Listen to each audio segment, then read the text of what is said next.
berjumpa kembali dengan Ibu Alu Cerita Indah pada mata kuliah Sosial Linguistik. Dan untuk materi ini kita akan membahas mengenai problematika pendekatan sosiologis dalam bahasa. Nah, kira-kira apa saja yang ada di dalam teori ini? Mari kita ikuti saja video selanjutnya. Halo semuanya, jadi di sini kami akan membahas materi tentang problema pendekatan sosiologis dalam studi bahasa. Mari kita simak materinya.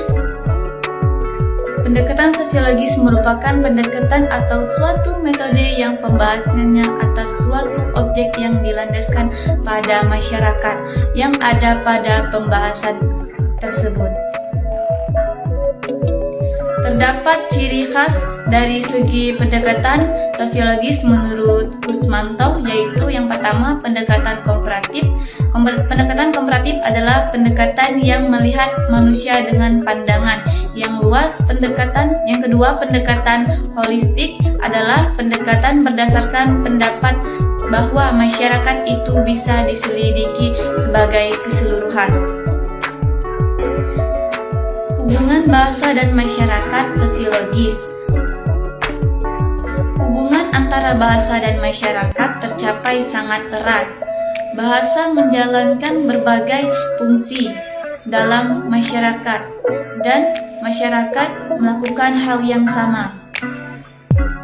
Jika salah satu tidak ada, yang lain akan terpengaruh.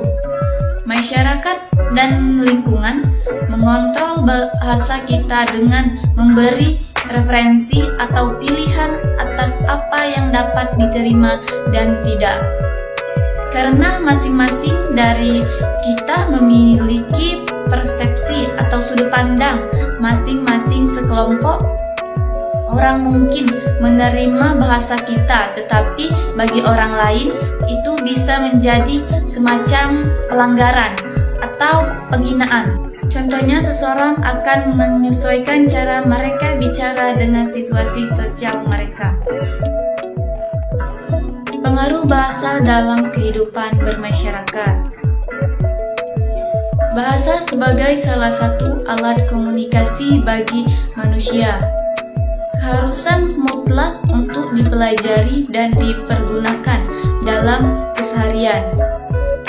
Bahasa yang pertama kali dipelajari oleh manusia disebut bahasa ibu. Dalam mempelajari bahasa ibu tersebut, manusia tidak dapat memilih dalam kebahasaan apa nantinya akan berkomunikasi secara singkat.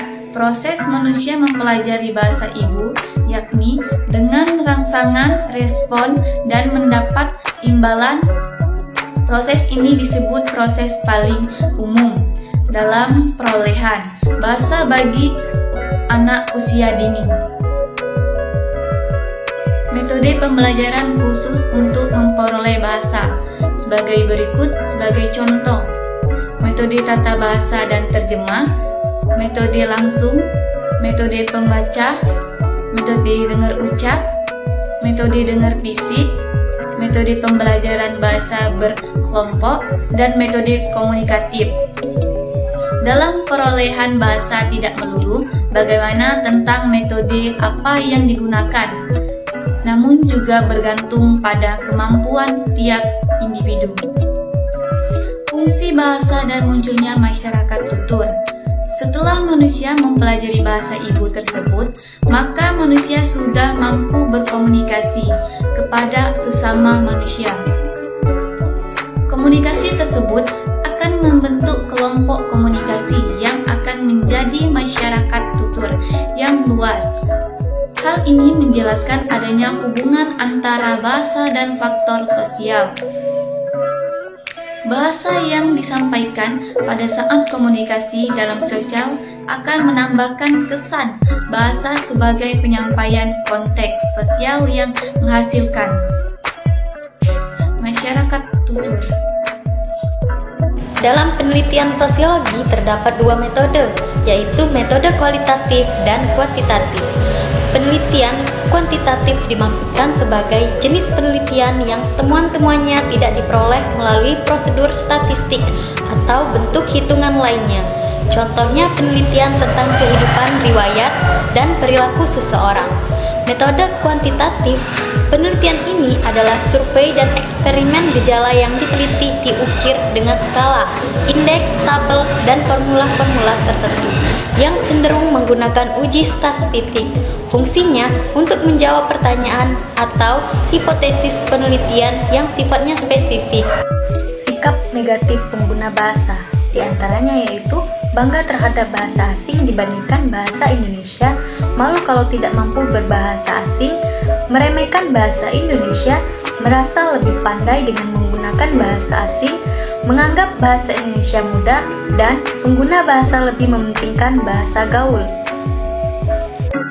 Sikap positif pengguna bahasa menurut Awi 2011 yaitu bangga terhadap bahasa Indonesia, setia terhadap bahasa Indonesia, mematuhi aturan kaidah-kaidah bahasa Indonesia, dan bangga menggunakan bahasa Indonesia. Kesimpulannya, berdasarkan paparan data pada bagian hasil dan pembahasan telah ditemukan dua sikap bahasa, yaitu sikap positif dan negatif terhadap bahasa Indonesia. Pada umumnya, memang pengguna bahasa Indonesia masih banyak pro dan kontra. Oleh karena itu, sebagai bangsa Indonesia yang baik, sudah seharusnya kita semua membudayakan dan mengutamakan bahasa Indonesia yang baik, benar, dan baku di atas bahasa daerah dan bahasa asing. Hal tersebut diharapkan dapat memupuk rasa bangga menjadi bangsa Indonesia seutuhnya.